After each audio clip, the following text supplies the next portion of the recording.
La guerre qu'a connue la République démocratique du Congo et que continue encore à connaître la République démocratique du Congo est appelée la troisième guerre mondiale parce que en termes des nombres des victimes que la République démocratique du Congo a dû enregistrer, on estimerait ça à 4 millions de morts, sans compter les nombres de celles-là qui n'ont pas pu être répertoriées, ce qui est énorme.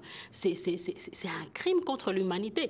Et moi, ce qui m'inquiète dans le cas de la RDC, c'est le silence coupable de la communauté internationale. On n'en fait pas cas.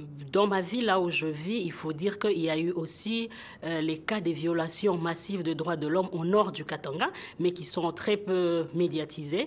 Et ce phénomène a fait que, actuellement, même dans la vie quotidienne, les civils commencent à recourir au viol pour autant simplement parce qu'ils constatent que ça devient une banalisation. De plus en plus, on constate le cas des viols même dans des villes qui n'ont pas connu de guerre. La plupart des présumés violeurs qui sont présentés devant la justice sont des pauvres.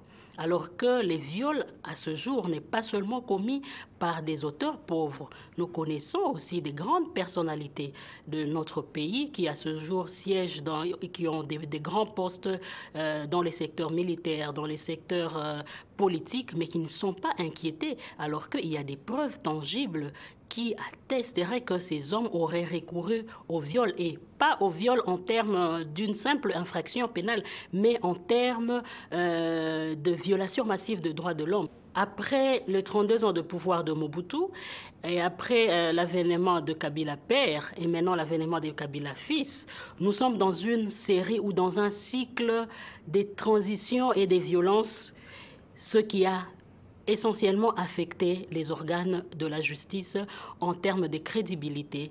Il y a le problème des clientélismes, il y a le problème de corruption, et de cette faiblesse découle l'impunité. Le peuple congolais a besoin de la reconnaissance des cas des viols et d'autres formes de violations des droits de l'homme qui ont été commises dans son pays, pour maintenant parler en termes de réparation. La RDC est en train de travailler comment mettre un tribunal mixte qui aura l'avantage d'avoir et les juges congolais et ceux internationaux pour permettre de traduire les auteurs des cas de viols massifs et essayer ainsi de réparer la mémoire des victimes qu'a connue la RDC en termes de ces deux guerres.